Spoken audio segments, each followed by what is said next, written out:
Welcome students. आज हम drug allergy के बारे में पढ़ेंगे। लास्ट जो कुछ वीडियोस थी जो मैंने आपको बताया था कि टाइप ऑफ एडवर्स रिएक्शन कितने टाइप्स की होती है, उसमें हमने एक रिएक्शन पढ़ा था type B reaction. Type B reaction further classified होती है ड्रग एलर्जी और आइडियोसिनकैरेटिक रिएक्शंस में। तो आज हम ड्रग एलर्जी के बारे में पढ़ेंगे। ड्रग एलर्जी किस तरह से काम करती है, उसके क्या क्या टाइप्स होते हैं और उसका क्या मैकेनिज्म होता है। अगर हम ये बात करें कि ड्रग एलर्जी क्या होती है, जहां तक ड्रग एलर्जी का क्वेश्चन है, तो ड्रग एलर्जी एक क्या होती है, इम्यूनोलॉजिकल मीडिएटेड रिस्पॉन्स होता है, जिसमें इम्यूनोग्लोबुलिन्स जो होते हैं की वजह से रिस्पॉन्स होता है। और वो किसके लिए होता है? कोई भी फार्मास्यूटिकल एजेंट हो सकता है, कोई भी फॉर्मुलेशन हो सकती है, किसी भी एक्सीपिएंट के एक कारण हो सकता है, वो भी किसी भी सेंसिटिव पर्सन में। क्या मैंने बताया कि ड्रग एलर्जी एक वो इम्यूनोलॉजिकल मीडिएटेड रिस्पॉन्स है जो किसी के भी कारण हो सकता है। कोई फार्मास्यूटिकल ड्रग हो सकती है, या उसमें कोई फॉर्मुलेशन की वजह से हो सकता है, फॉर्मुलेशन में भी किसी एक्सीपिएंट की वजह से हो सकता है, वो भी किसी सेंसिटिव पर्सन में। अब क्वेश्चन आता है कि क्या क्या फैक्टर्स हैं जो रिस्पॉन्सिबल है ड्रग एलर्जी के लिए, क्या क्या रिस्क फैक्टर हैं जो बेसिकली इन्वॉल्व हैं इसके लिए, किस वजह से हो सकती है ड्रग एलर्जी। तो बहुत सारे फैक्टर रिस्पॉन्सिबल होते हैं ड्रग एलर्जी के लिए। कुछ ड्रग से रिलेटेड फैक्टर्स होते हैं, कुछ पर्सन से रिलेटेड फैक्टर्स होते हैं, जिसको हम होस्ट रिलेटेड फैक्टर्स कह सकते हैं। ड्रग रिलेटेड फैक्टर में जो आते हैं उसमें आ सकता है नेचर ऑफ ड्रग, ड्रग का नेचर किस तरह से है, कितना एक्सपोजर हुआ है उसका, कितना डोज दिया गया है, कितना ड्यूरेशन किस फ्रीक्वेंसी में दिया गया है, कौन से रूट से हमें ड्रग एडमिनिस्टर किया गया है, कोई क्रॉस सेंसिटाइजेशन तो नहीं है। और होस्ट रिलेटेड जो फैक्टर्स होते हैं उसमें एज आ सकती है, क्या जेंडर है पर्सन का, बहुत सारे जेनेटिक फैक्टर्स भी आ सकते हैं। HLA टाइप जो एंजाइम होता है, एसिटाइलेटर स्टेटस क्या है, इसके ऊपर डिपेंड कर सकता है। कोई कंकरेंट मेडिकल इलनेस तो नहीं है, कोई जैसे HIV इन्फेक्शन तो नहीं है, कोई अस्थमा से सफर तो नहीं कर रहा पेशेंट पहले से, कोई प्रीवियस ड्रग रिएक्शन तो नहीं हो रही थी पर्सन में, या कोई मल्टीपल ड्रग्स एलर्जी सिंड्रोम तो पर्सन सफर कर नहीं रहा, इसकी वजह से भी ड्रग एलर्जी प्रेसिपिटेट आउट हो सकती है। तो ये जनरली रिस्क फैक्टर्स हैं, कुछ ड्रग से रिलेटेड होते हैं, कुछ होस्ट से रिलेटेड होते हैं। अब हम स्टार्ट करते हैं कि कितने टाइप का ड्रग एलर्जी है। जो ड्रग एलर्जी होती है वो चार टाइप की होती है, आपको मालूम है। टाइप 1, टाइप 2, टाइप 3 और टाइप 4। आपको अपनी स्क्रीन पे भी दिख रहा है कि टाइप 1 बना रखा है drug allergy, type 2, type 3 and type 4। Type 1 की बात करें तो क्या होता है, टाइप 1 जो टाइप का ड्रग एलर्जी रिएक्शन होता है उसको हम एनाफाइलेक्टिक रिएक्शंस भी कहते हैं।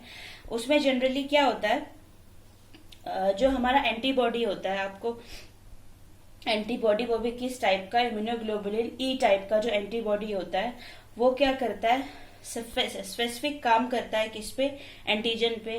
क्योंकि आपको मालूम है ड्रग एलर्जी कब होगी, जब कोई फॉरेन एंटीजन हमारी बॉडी में आएगा और हमारी बॉडी क्या करेगी, उसके रिस्पॉन्स में एंटीबॉडी रिलीज करेंगी और एंटीबॉडी आगे फर्दर काम करेंगे। तो इसमें जो स्पेसिफिक एंटीबॉडीज होते हैं IgE टाइप के, वो क्या होते हैं, सोलेबल टाइप के एंटीजन। क्योंकि एंटीजन भी बहुत टाइप के होते हैं, सेलुलर एंटीजन होते हैं, सोलेबल एंटीजन होते हैं। तो ऐसे एंटीजन को रिकॉग्नाइज करता है जो सोलेबल टाइप का एंटीजन होता है। तो उससे क्या होता है, रिएक्शन होता है दोनों में, एंटीबॉडी और एंटीजन में। उसकी वजह से क्या होता है, उस रिएक्शन की वजह से जो हमारे मास्ट सेल्स हैं, जो आपको स्क्रीन पे दिख रहे हैं, मास्ट सेल्स से क्या रिलीज होता है, मास्ट सेल्स में क्या ट्रिगर होता है कि अब क्या रिलीज कराना है आपको। मास्ट सेल्स में एक प्रोसेस होता है जिसको हम डीग्रैनुलेशन कहते हैं। जो ग्रैन्यूल्स होते हैं वो बाहर आ जाते हैं, डीग्रैनुलेशन हो जाता है, और इस मास्ट सेल के रैप्चर होने से क्या रिलीज हो जाता है, हिस्टामिन रिलीज हो जाता है। उस हिस्टामिन के रिलीज होने से बहुत सारे जो एलर्जी सिम्टम्स होते हैं वो नजर आने शुरू हो जाते हैं, जिसका एग्जाम्पल है पेनिसिलिन। पेनिसिलिन की वजह से बहुत सारे एनाफाइलैक्सिस रिएक्शन होते हैं, जिसको हम हाइपर सेंसिटिविटी रिएक्शन भी कहते हैं। सो टाइप 1 जो है बहुत ही सिंपल है। अगर मैं आपको बताऊं टाइप 1, टाइप 2, टाइप 3 जो रिएक्शंस होते होती हैं वो बेसिकली एंटीबॉडी मीडिएटेड होती हैं। इन तीनों में आपको मैं एंटीबॉडी के बारे में बताऊंगी, लेकिन जो टाइप 4 रिएक्शंस होती हैं वो सेल मीडिएटेड रिएक्शंस होती हैं। तो टाइप 1 हमने देखा कि किस तरह से जो एंटीबॉडी है आईजी टाइप का, वो क्या करता है, सॉल्युबल एंटीजन के साथ रिएक्शन करता है अपनी, वो फर्दर स्टिमुलेट करता है मास्ट सेल्स को, जो डीग्रैनुलेशन के प्रोसेस के थ्रू हिस्टामिन को रिलीज करते हैं। हिस्टामिन के रिलीज होने से एलर्जी सिम्टम्स बहुत सारे नजर आते हैं, जिसका एग्जांपल है पेनिसिलिन, जो क्या करता है, हाइपर सेंसिटिविटी रिएक्शन कॉज करता है। दूसरा टाइप जो है जिसको हम कहते हैं साइटोटॉक्सिक टाइप ऑफ रिएक्शंस। तो साइटोटॉक्सिक रिएक्शंस में क्या होता है, इस टाइप की रिएक्शन में क्या होता है, एंटीजन और एंटीबॉडी का कॉम्प्लेक्स बनता है और वो कॉम्प्लीमेंट्री सिस्टम को क्या करते हैं, एक्टिवेट करते हैं। कॉम्प्लीमेंट्री सिस्टम को एक्टिवेट करते हैं, उससे बहुत सारी रिएक्शंस होती हैं। तो कैसे होता है ये, इसमें भी क्या होता है, ये भी एंटीबॉडी मीडिएटेड है, आपको मालूम है, बट इसमें डिफरेंट एंटीबॉडीज काम करते हैं। इसमें जो एंटीबॉडीज काम करते हैं वो होते हैं आईजीजी और आईजीएम। टाइप 1 में कौन सी एंटीबॉडीज काम कर रही थी, आईजीई। जो type 2 type of drug allergy है उसमें जो एंटीबॉडी काम करती है वो होती है आईजीजी और आईजीएम। सो इसमें कौन से टाइप के एंटीजन होते हैं, इसमें सेल बाउंड एंटीजन कह सकते हैं। आपको यहाँ पर दिख रहा है, इसमें मैंने बताया इसमें सॉल्युबल एंटीजन है, इसमें कौन से एंटीजन है, सेल बाउंड एंटीजन है, वो बाउंड होंगे बिल्कुल ही सेल के साथ, जिसको हम क्या कह सकते हैं, सेलुलर एंटीजन भी कह सकते हैं। तो इसमें क्या होता है, एंटीबॉडी किस टाइप के एंटीजन्स के को रिकॉग्नाइज करता है, सेलुलर टाइप ऑफ एंटीजन, जो कहाँ पे प्रेजेंट होते हैं, सरफेस पे प्रेजेंट होते हैं। तो वो क्या करते हैं, सेलुलर टाइप ऑफ एंटीजन्स क्या करते हैं, फर्दर क्या करते हैं, सेल डैमेज करते हैं, जिसकी वजह से साइटोटॉक्सिक रिएक्शंस होती है, जिसको हम तभी हम इसे कहते हैं साइटोटॉक्सिसिटी टाइप ऑफ रिएक्शंस। ये क्या करते हैं, ये रिकॉग्निशन करते हैं सेल्फ एंटीजन का, अपने ही एंटीजन का रिकॉग्निशन करते हैं, जिसकी वजह से बहुत सारी ऑटो इम्यून डिजीजेस भी हो सकती हैं, आरबीसी से रिलेटेड डिजीजेस हो सकती हैं, आरएच फैक्टर से रिलेटेड प्रॉब्लम हो सकती है। इसीलिए इसमें एग्जाम्पल जो मैंने आपको बताया था उसमें आपको हीमोलाइटिक एनीमिया का एग्जाम्पल बताया था कि फेनेटोइन और कार्बामेज़ापिन आप ड्रग इनटेक करते हो तो उससे एनीमिया हो सकता है। ऐसे ही आपको अपनी स्क्रीन पर मिथाइल डोपा का एग्जाम्पल दिख रहा है, वो क्या कॉज करता है, हीमोलाइटिक एनीमिया कॉज करता है। और हीमोलाइटिक एनीमिया किस तरह से कॉज होता है कि जो हमारे सेलुलर एंटीजेंस होते हैं वो सेल को डैमेज कर देते हैं, सेल को डैमेज करने की वजह से साइटोटॉक्सिसिटी होती है। और ये क्या होते हैं, ये रिकॉग्निशन करते हैं सेल्फ एंटीजन का, उसकी वजह से ऑटो इम्यून सेल्स जो होती हैं वो डैमेज होने लगती हैं और फर्दर कौन सी प्रॉब्लम होने लगती है, इसको हम कहते हैं हीमोलाइटिक एनीमिया। अब टाइप 3 टाइप ऑफ जो ड्रग एलर्जी है वो आपको दिख रही है, उसमें किस तरह का आपको डायग्राम नजर आ रहा है कि आपको कॉम्प्लीमेंट सिस्टम नजर आ रहा है, आपको एंटीजन एंटीबॉडी का कॉम्प्लेक्स बना नजर आ रहा है, बहुत सारे एंटीजन और एंटीबॉडीज का। तो इस टाइप ऑफ रिएक्शंस को हम क्या कहते हैं, इम्यून कॉम्प्लेक्स मीडिएटेड रिएक्शंस। सो इसमें जो एंटीजन होता है उसका नेचर दोनों तरह का होता है, वो एक्सोजिनस भी होता है, एंडोजिनस भी होता है। जो एंटीबॉडी होते हैं वो जो जिस टाइप के एंटीबॉडीज में प्रेजेंट होते हैं उसको कहते हैं आईजीजी और आईजीएम। दोनों ही फ्री फॉर्म में होते हैं, ऐसा नहीं है कोई सरफेस पे है कोई सॉल्युबल है, ऐसा नहीं है, दोनों ही फ्री हैं। तो फिर वो क्या कॉज करते हैं, और दोनों ही फ्री हैं तो ये क्या एक दूसरे के साथ रिएक्शन करते हैं। इस रिएक्शन को क्या कहते हैं, इम्यून कॉम्प्लेक्स मीडिएटेड रिएक्शंस।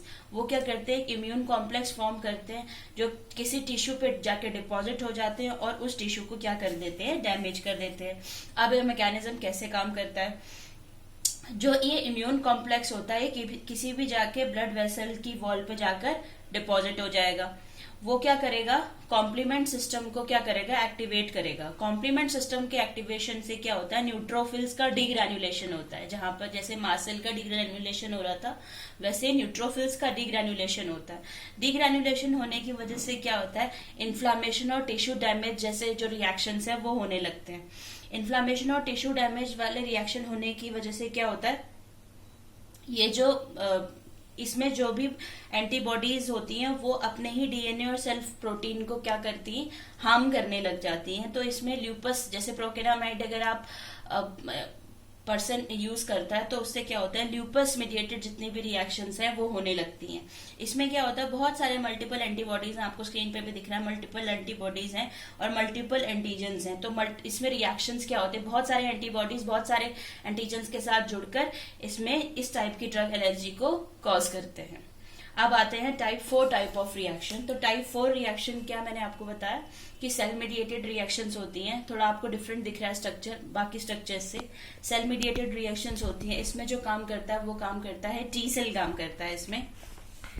इसमें कोई भी एंटीबॉडी नहीं होता, इसमें एंटीजन प्रेजेंटिंग सेल प्रेजेंट रहता है और ये रेगुलेटेड होता है किससे, टी सेल्स। और टी सेल्स के भी बहुत सारे टाइप हैं, T helper cells, TH1, TH2, TH3, ऐसे बहुत सारे टाइप्स हैं। इसको हम delayed type of hyper sensitivity भी कहते हैं और इसको हम सेल मीडिएटेड सेंसिटिविटी भी कहते हैं, क्योंकि ये टी सेल मीडिएटेड है। आपको दिख रहा है किस तरह से साइटोकाइनिन्स रिलीज हो रही है, किस तरह से मैक्रोफेजेस अपने काम कर रहे हैं। और इसमें एग्जाम्पल आते हैं transplant rejection, contact dermatitis, multiple sclerosis या टाइप 1 टाइप ऑफ डायबिटीज और या ट्यूबरक्लोसिस। तो इसको delayed type of hyper sensitivity reaction भी कहते हैं।